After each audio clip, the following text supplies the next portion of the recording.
Yo, what's going on, snipers, and welcome back to our Halifax Raiders Draft to Glory franchise mode here in NHL 24. So in last episode, we had the Year 5 offseason, and I think our team is starting to finally come together. Obviously, last year we had 25 wins. I'm thinking this year maybe we could hit 30 wins because of obviously the fact that we have probably one of the best top lines in the NHL. Now, what's interesting is I was getting some comments about not having Sherov on the top line and instead on the power play line, the first power play units. So I decided to do what you guys said, and Liam Ahinen will be back on the top line again.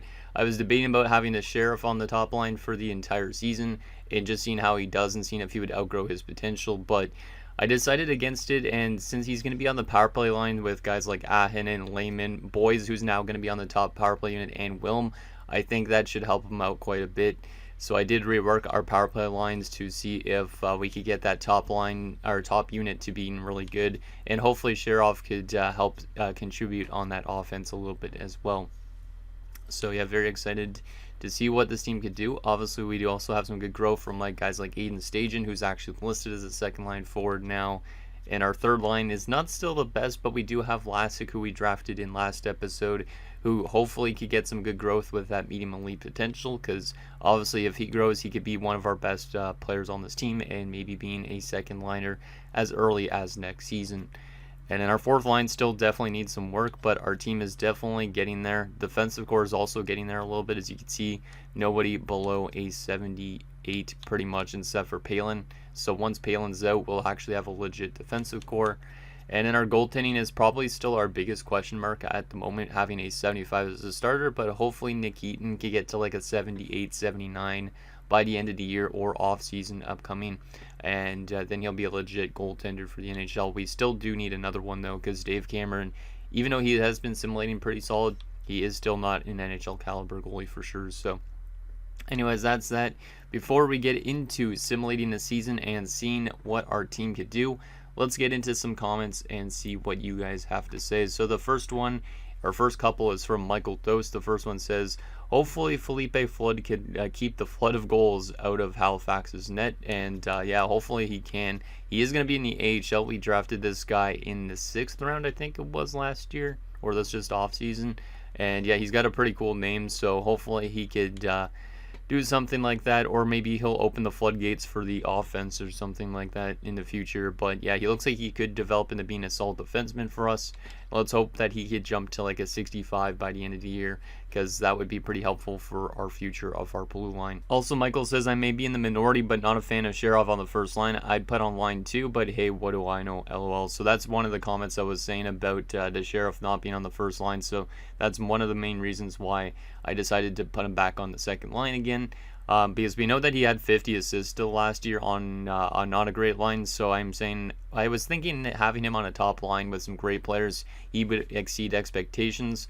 But if he's going to be playing with some not as good line mates and still pick up 50 assists, that's actually still really good. But I don't know if he's going to really outgrow that low top 9 potential, which is a bit unfortunate. There's also a chance that he could be a younger retirement because he didn't really have that great of a potential. Like, he might be a retirement at 33, 34, my guess, which hopefully is not the case. Next comment is from Dylan Bros, who says 66 points is my prediction. So he's saying around, I guess, if we were just going off regulation wins, like 33 wins, which would be not too bad. I don't know if this team necessarily has it in them fully yet, because we still don't have the best goaltending. Like, if our goaltending doesn't show up and our defensive core is still kind of lackluster, then we might not get to the 30 win mark. But if we do, that would be great. Next comment is from Dustin Wald, who says, you need to get a good coach. If not this season, I'd upgrade ASAP. It's stunting your players' growth without good chemistry. Look at your good player schemes and find a coach who matches them. So I actually already went ahead and addressed the coach before the start of this episode. So there is a coach that I did send an offer to. I will show you him quickly here. He has a pretty good scheme fit, at least with the team, and he does also have an A- overall. So I offered him a goalie coach job right now, but I will promote him to our head coach just to see if it actually fixes our chemistry a little bit. I don't know how good he fits with everybody on our team necessarily, but he's a very good fit for especially our DFDs. Wilmot's kind of halfway up there. Same with Ahin, and Lehman he's really good with, so I'm hoping that helps Lehman's resurgence if we're able to get this guy in. But you can see he's pretty much good with everybody. The player he's the worst with is Palin, who, like I said, isn't going to be on the roster probably much longer. So I'm very excited to see if that coach accepts and what it does for our team. The next comment is from my buddy Kevin, who says, can we see how the other goalie you had pinned panned out? So sure, let's take a look at how Nylander ended up to being, because we didn't end up taking him because I figured he was probably just a low overall medium elite that's going to take a long time to develop, because I feel like most gems are like that for some weird reason. Like Tactics and I have been talking about it. Why are gems like 47 overall medium elites when they should be like a 65 overall medium elite, you know? So, well, like Tactics was talking about that, but I totally agree with what Tactics was saying on that. Yeah, so he's only a 47 overall medium elite at 18. Not very great, but he does have the potential to becoming a good goaltender. Who knows, maybe this guy beats us in the playoffs down the road, but maybe he doesn't. So there is Nylander. The next comment is from Yo-Yo What's Up, who says, with Season 6, Wilm is going to be mad at the coach for his best friend Ahin isn't on the first line, but hey, it might work. Wilm is going to have a 97-point season. Record prediction, 31, 46, and 5. So, yeah, Ahin will actually be on the top line now, unless for some reason this new coach that we hire doesn't like that top line. Then he might get demoted back to the second line again. But prediction of 31, 46, and 5, I don't mind that. It'd be interesting if we could eclipse 30 wins, but it's going to definitely take a lot of work. Anyways, those were the comments I got in last episode. There was more as well, but I don't have time to necessarily go through them all, unfortunately. But let's advance a few days here. Actually, wait, we do need to give out a contract extension first, because Ahinen's contract extension is actually over, or his ELC is over. So let's go ahead here and give him an 8-year contract, because obviously he needs to be here for the rest of this franchise mode almost. So we already know the 85% trick, because I already did calculate this a little bit ahead of time. 8 by 8.75, that should get him to accept, and that would be a great contract to have him on. All these other guys I'm going to wait till the offseason, but Dimitra is likely to be the most expensive out of the bunch. So yeah, he's definitely going to need some decent term on his contract. Everybody else should be relatively cheap to get back, unless they're going to ask for a lot of money. Like Ponikarovsky might, because he's been producing at a good level, but we'll find out when we get to that point. Let's advance a few days, see if we get Ahinen re-signed for those 8 years. And then also, Esh does not want that job title. He does not want to be a goalie coach, but I'm going to just try and give him more money, because it's only temporary that he's going to be a goalie coach. It's just because that's the only open spot on our team. Where did he go? Did he sign somewhere else now? No, he's still there. Okay. I was going to say, I don't know any teams that are going to be looking for a head coach in the beginning of the season that much. Let's try and get him, give him over $2 million to accept, because he doesn't want to be a goalie coach, but he's technically going to be a goalie coach, even though it's going to be like he's going to get promoted right away on his first day of work, pretty much. So the most I could offer him is 2.2. So he's got to accept this. If he doesn't, I might have to fire one of our coaches to get him in, which would not be great, but that might have to happen. Okay, let's see if he will accept that now. And yep, there he accepts, of course, with the more money. And Ahinen has signed his 8-year extension. So Lehman's 8-year extension starts this season. Ahinen starts next season, and Wilm has 6 years left on his contract. So hopefully we could get to the playoffs at least during that time period. But Wilm's contract, when that comes to an end, is going to be very, very pricey. Let's promote this goalie coach to our head coach, and we will see if he's a better fit for this team. And we'll move Nichols to being actually... I'm going to promote this guy to our goalie coach because he's a defenseman coach. Actually, this guy's good with goalies, so never mind. Let's go you as the goalie coach since you're good with goalies, and we'll move you to NHL associate coach. There you go. That's likely what our coaching staff is going to look like. So let's go here to edit lines and see if the chemistry is improved or if it's terrible. Okay, looking good offensively. There is some pluses in the bottom 6, which is great to see. Top line is only a +3 and only a +2 at the Sheriff. Sucks that it's not a +5 or a +4 anymore, but I'll take it. Yeah, I don't know if this coach is necessarily the best for Wilm, but we'll see. We could always change our coach in the offseason if need be. Defense looks pretty nice as well. You don't have to, well, you do have to kind of deal with that minus a little bit, but you don't at the same time, which is good. Goaltending wise, obviously there's no chemistry, but what about special teams? Only a +1, -2 on the second unit. So this guy doesn't seem to work well with our second power play unit, but that's okay. As long as it produces. Penalty kill looks pretty solid chemistry wise. A minus on the second one. Yeah, we might still look for a new coach in the offseason again, but as long as we have a good coach for the start of the season, it should be fine. So let's see how we do in year 6, see if we're able to get ourselves to the 30-win mark. I do actually have to probably make a cut in this video because I do have to put out my Jets episode, which you guys would have seen yesterday technically, but it's the day of for me because obviously I'm uploading almost every single day throughout the week. But yeah, let's see how we do in the preseason and see if we could have a good simulation wise. And yeah, it's good that you guys kind of swayed me to putting Ahinen back to the top line because I think that top line is literally one of the best lines for sure in hockey. As we go 5-3 in the preseason, so above 500. Mauricio Wilm was over point per game again, not a surprise. 11 points in 8 games. Only 4 goals, which is kind of weird, but regular season wise, he should be able to hit 50 again this year because he is coming off back-to-back 50-goal seasons. Last year he hit 65 actually, so we'll see if he's able to get into that same range with this new coach, or if this new coach might hold him back a little bit. So yeah, let's go to January the 1st, take the season a little bit slower, but let's see how we do as we win our first game of the year in Calgary. That's nice. And we win our second game and our third game. Okay, so apparently since we brought in a new coach, that will definitely help our win total early on as we win our first 3 games, and now we've lost every game since then, but that's a really good way to start off the season. Very good way. Yeah, we've lost 8 in a row now, 9 in a row now. Since our winning streak, now we win our first game in a while.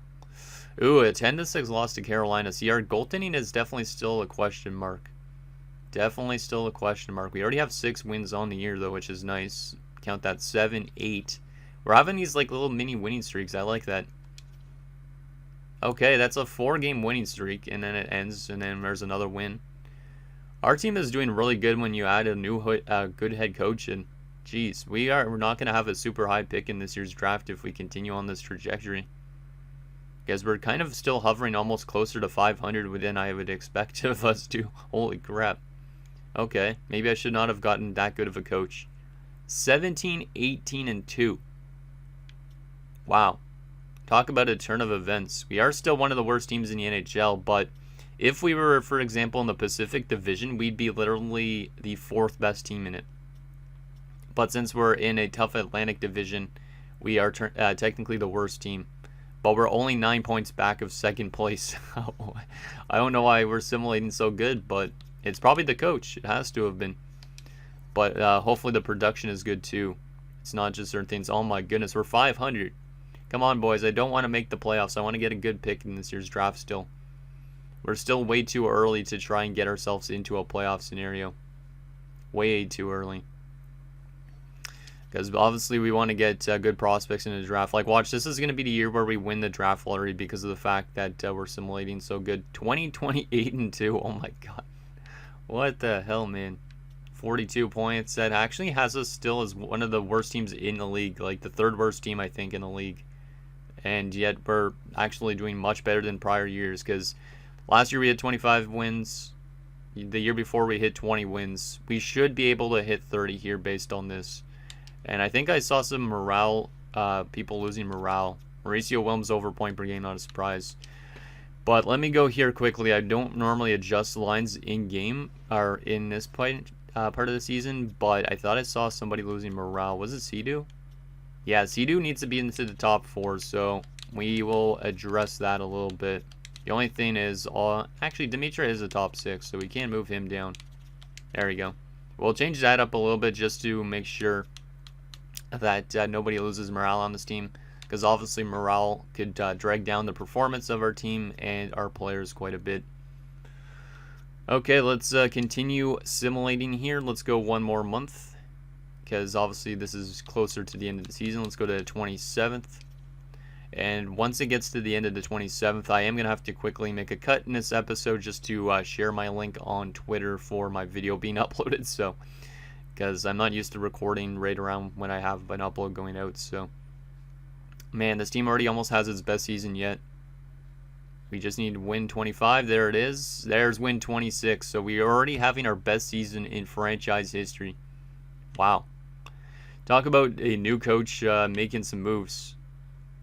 Wow, okay. Yeah, we are still one of the worst teams in the league, surprisingly. I thought we wouldn't be. But yeah, I'm going to make a quick cut here, and yeah, then we'll continue simulating the rest of the season. Okay, we are back and ready to continue simulating, seeing if we could continue on this good season that we've had. Are we going to hit 30 wins? Are we going to somehow just fall apart in this last month? Let's find out and see what happens. This is a busy last month, so let's go to the 16th just to take it a little bit slower. 6-0 loss to Calgary. Jeez, after we beat them in their first game of the year, we just got completely smoked by them. Wow, okay. But we should be able to get 30 wins on this pace. Unless, yeah, we just fall apart. There's a great 6-0 win over the Penguins. Love to see it. There's a win over the Caps. Back-to-back losses. There's an OT win over Boston. Yep, we are one win away from hitting 30 wins for the first time in franchise history. Man, this is a great turnout for this team. Considering the fact that we don't have that great of goaltending and our defensive core still isn't necessarily the best on paper and our offensive depth isn't that great, this is very promising for this young team. But it does suck that if we don't have a bottom... Like, where are we right now in the league? I think we're the second worst team in the league. Yeah, so we still should have a high up pick, even though we're simulating relatively well.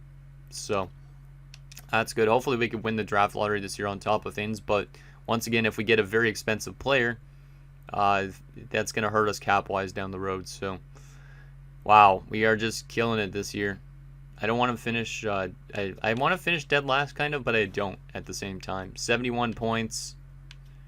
That actually has us now as the, actually, maybe like 5th worst team, 6th worst team. We're kind of climbing up there in the standings, which isn't great.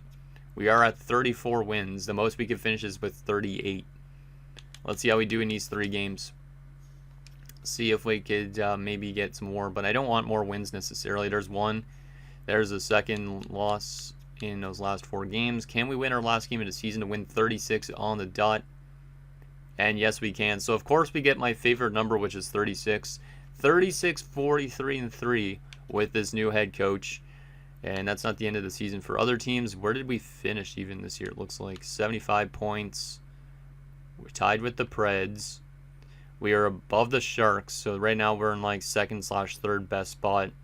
Yeah, I think we might have, like, the 5th best odds for the first overall pick, which might be the best odds, to be honest, because usually when you finish the worst team, you don't have the best odds. And Mauricio has done it again.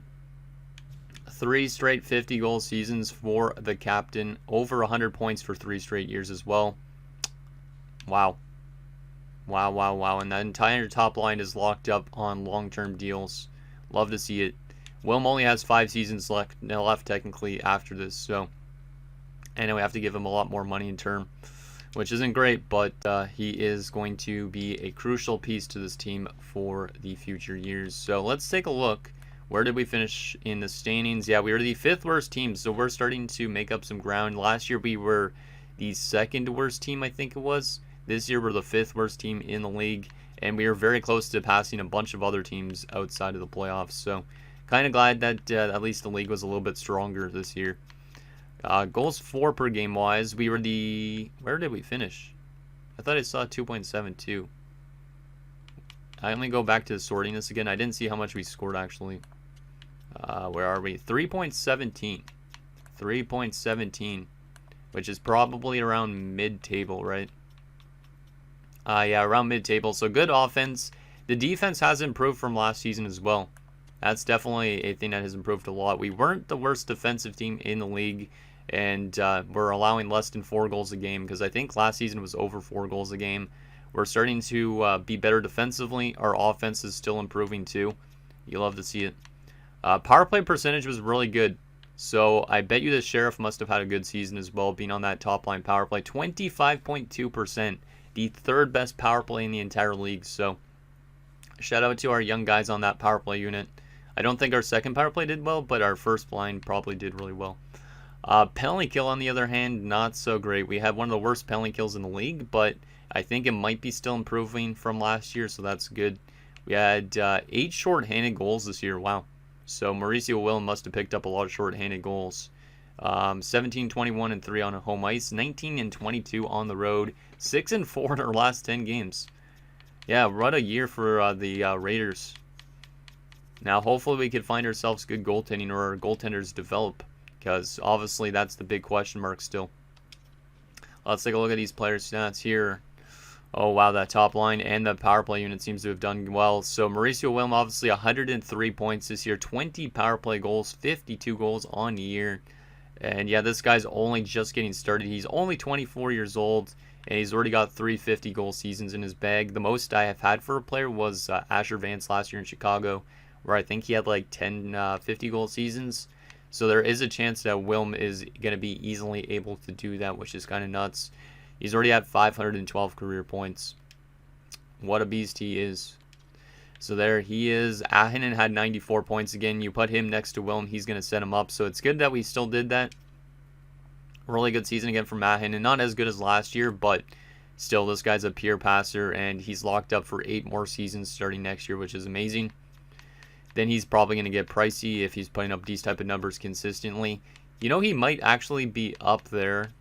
Maybe not because of the takeaways, but he might eventually be up there for a potential Selke. Good face-off stats this year. Takeaways aren't super high enough to be probably up there, but definitely those face-off percentages are. So that's good. Sherov, 68 points. See, that's what I mean. He must have been doing really well in the power play. Yeah, all these guys had 25-plus power play points. So the Sheriff will stay on the first-line power play every season, I think, at this rate. He's up to an 82 overall. He did get growth. That is amazing. This guy has been one of the most incredible stories of my franchise modes I've ever done. And it might be early on to say that. He's only 22. But this guy was literally projected to go undrafted. We take a chance on him. He's a very low overall. He develops like crazy. And he's now a player that's getting closer to being a point-per-game player. Unreal. His plus-minus still isn't great, obviously. But that passing is just phenomenal. 182 assists through 410 games. And yeah, he's going to be a beast, and he's always going to be on that unit, that first-line power play, I think. Yeah, pretty damn good, and that contract is just looking better every single day if he continues like that. Stajan, wow, okay, so the second-line power play did well as well. 58 points, 26 goals. Makes his contract look incredible as well. Wow, Aiden Stajan doubling his goal total from last year, almost hitting 30 goals. And almost having the same, or actually having more assists than last year. Wow, okay. I wasn't expecting him all of a sudden to do that well. He was a third-round pick, and he's developing to being a very good player for us. And once again, he's also on a great contract. So these two, once their contract ends, that's where it's going to be more and more expensive. But right now, we have some very, well, not blockbuster deals. We have very good, I don't know what the word I'm looking for is, but very good contracts regardless with these two. Very good steals. Markov, 21 points. He's not really much of anything. I don't think he's going to develop into being an actual bottom 6 forward for us, but he's likely to be replaced in the future years. He also did have 120 penalty minutes, which is kind of ridiculous. So he was our most physical player probably. And then Grabowski had 14, another guy that's probably going to get replaced because he didn't really get much growth. I think he had low top 9 potential, didn't he, before? I feel like he did, so he might have jumped up in potential, but he's still only a 71, so not like it's going to matter too much. Left wing wise, Alan Lehman had a good year. 91 points, 41 goals this year. So Lehman back in the goal scoring department, having his career high in goals and points. Love to see it. So that entire top line doing well, and that entire top power play unit doing well, obviously. Rudolph Petterman, 33 points, pretty solid. He's up to a 73, so still slowly developing, but he might end up being like a 78, 79, which would be still useful for his team. And not a bad rookie season from Marek Lassick. 14 goals, 11 assists for 25 points. He's up to a 74, so that's good. He is getting development. He should be like hypothetically like a 78, 79, maybe at the start of next season or at the end of next season. But yeah, this guy's going to be crucial for our second line scoring. Right wing wise, Ponikarovsky, 43 points, 21 goals. Pretty solid. He is going to probably want a lot of money this offseason again, even though he's only a 74. But This guy's been a decent player. Very decent player for his overall. He's been actually producing at a solid level. So he will be worth that type of money, but we wouldn't be locking him up on an 8-year deal because he's not going to turn out to being that lowly potential kind of guy we were expecting. He might end up being more of a fourth line option. And then Joel Pitton and stuff like that don't really matter too much, but that's because they're bottom six forwards, low top sixes that aren't going to probably develop much because they're not putting up much points. They're not getting a lot of ice time either. What about defensively? How did Boyes do in his second year? He was tied with Mayer in points with 29 points. Mayer was a minus 27. Boyes was actually plus, which is nice. So Mayer's actually a legit top 6 defenseman. Nice. I do like Paul Mayer actually a decent amount right now. He's helping out with that depth quite a bit.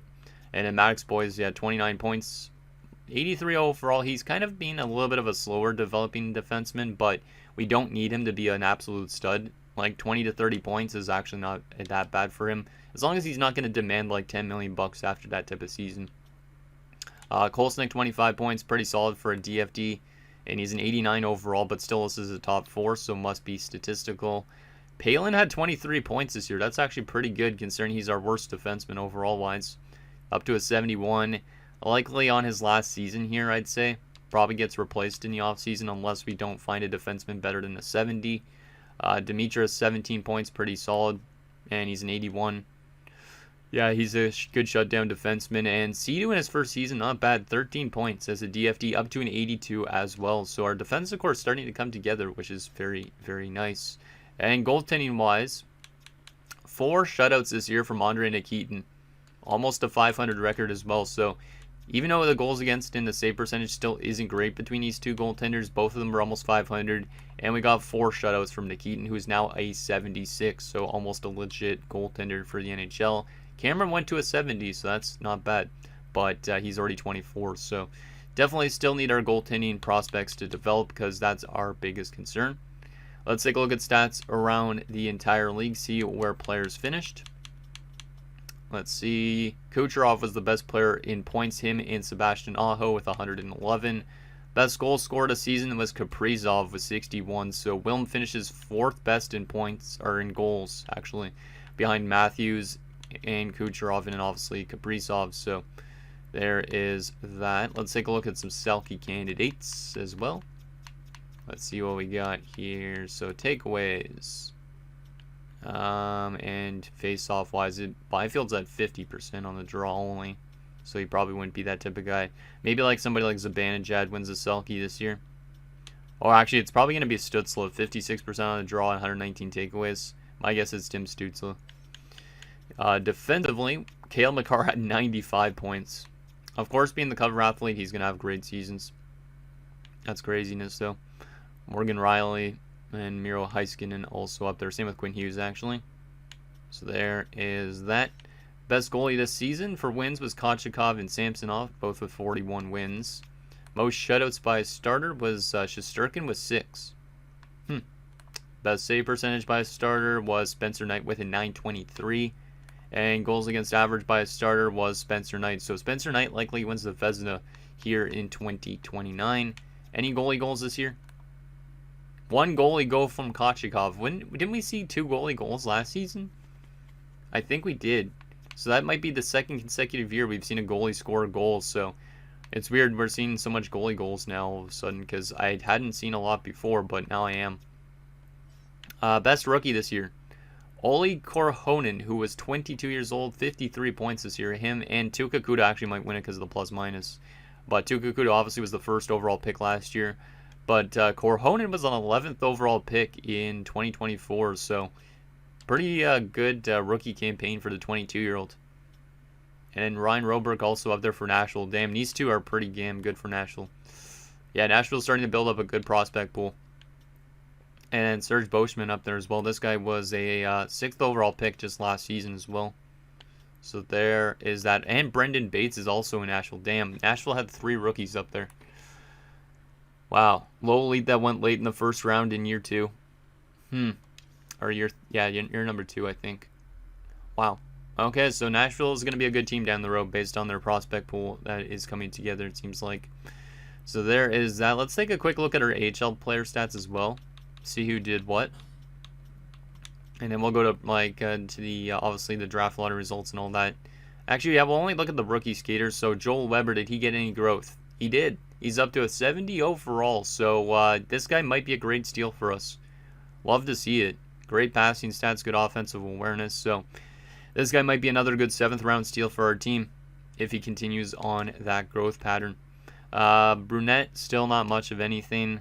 Kostitsyn, not even ours, I don't think. Yeah, I never even drafted this guy. Butsayev, never even drafted this guy. I thought I did based on the name. And Felipe Flood is up to a 61. So we got a good chunk of growth. Hopefully him and Weber can make the NHL someday, because that would be great. What about our other players in the AHL? Goalie's up to a 68, and Sonnenberg's up to a 62. So Sonnenberg might be getting close to being in the NHL, which is great. We just got to hope that he continues to develop. Anybody else getting some crazy growth? Seems like a lot of guys are kind of capped out down there in the AHL, especially on the defensive side of things.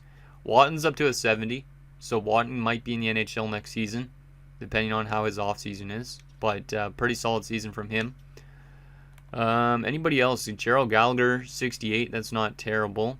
We already saw Weber. Voloshenko, Yeah, a lot of guys not getting a lot of growth down there in the minors, but there is a couple that is. Walniski's up to a 68 as a low top 6. That's not bad. I don't know if he'll be an NHL player, but he might be. And yeah, there's basically all that. Okay, now we got to find out who wins the Stanley Cup, also where we're drafting this season. Hopefully we could somehow move up in the lottery, because that would be kind of nice. Watch, this is the year we win a draft lottery, because we actually had a semi-decent season. But who's going to win the Stanley Cup for 2029? Who is going to get it done? Last year I think was Toronto. Toronto's got it done a couple times already, so wouldn't be surprised to see them get to the finals again in this. Who is going to be your Stanley Cup champion? The Colorado Avalanche. Okay, that makes sense too. Cale Makar leading his team to a Stanley Cup win again here in 2029. I believe it's the second time or first time they've won in this series. I can't remember. But who did they win over? The Carolina Hurricanes. That's more of a realistic final for sure. Toronto ended up getting to the conference finals again. And Edmonton also got to the conference finals but lost. Damn. Okay. Colorado and Carolina. Let's take a look at both their rosters as well, because I know you guys like to take a look at these cup winning rosters. So let's do that. So let's start off with the Carolina Hurricanes, who lost in the finals. Holy crap. Martin H just went off. Him and Svechnikov. But they didn't win. That's craziness. They brought in like John Klingberg. Philip Kurashev from what is it? Chicago. Matthew Joseph was brought in. I don't know if Ottawa traded him away. I don't think so. He must have just signed there. Igor Sokolov as well. Damn, a couple of Sens players. I wonder how they got there. Yeah, a lot of different players on this Carolina team that lost in the finals. And obviously Kochikov, who had a goal this season. Colorado.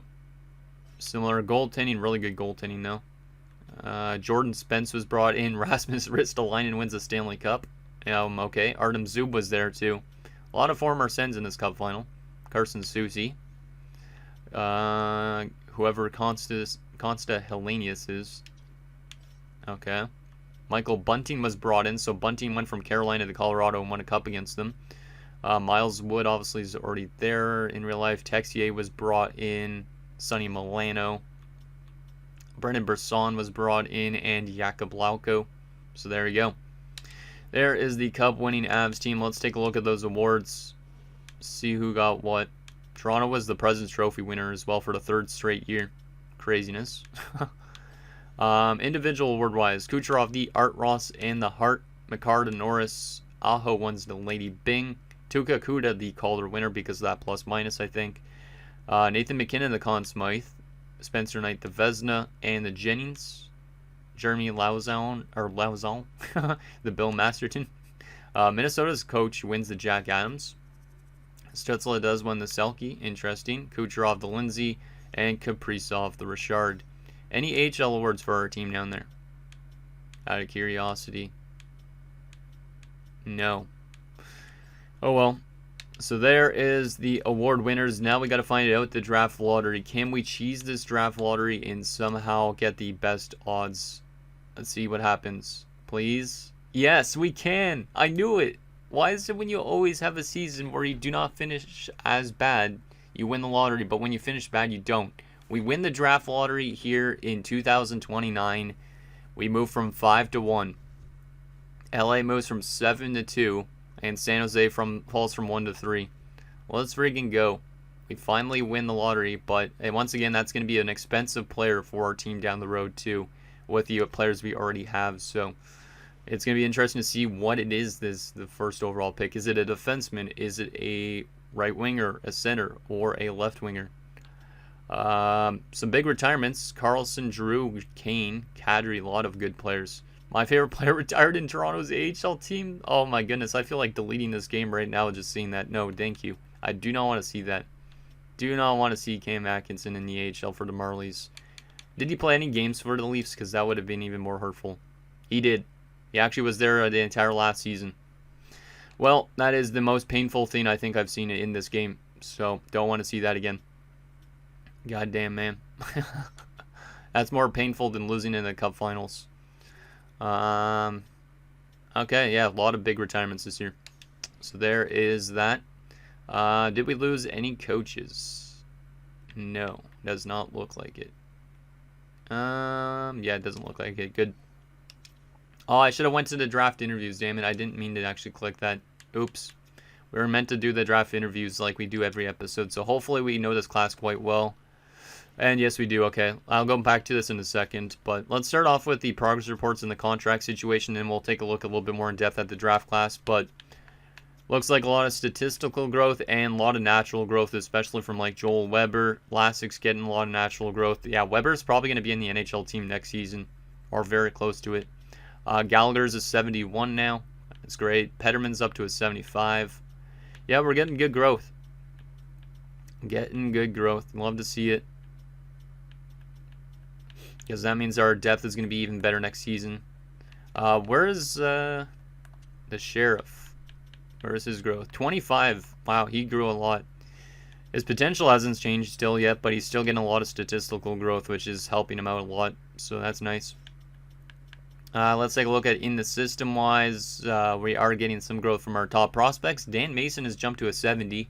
He's also very close to being ready. He might be in the AHL for a season as well. And we know about Flood getting growth, Sonnenberg. It's looking pretty good growth-wise right now. Because we are going to have more options to deal with who should be in the NHL and who shouldn't be next year. So very excited for that.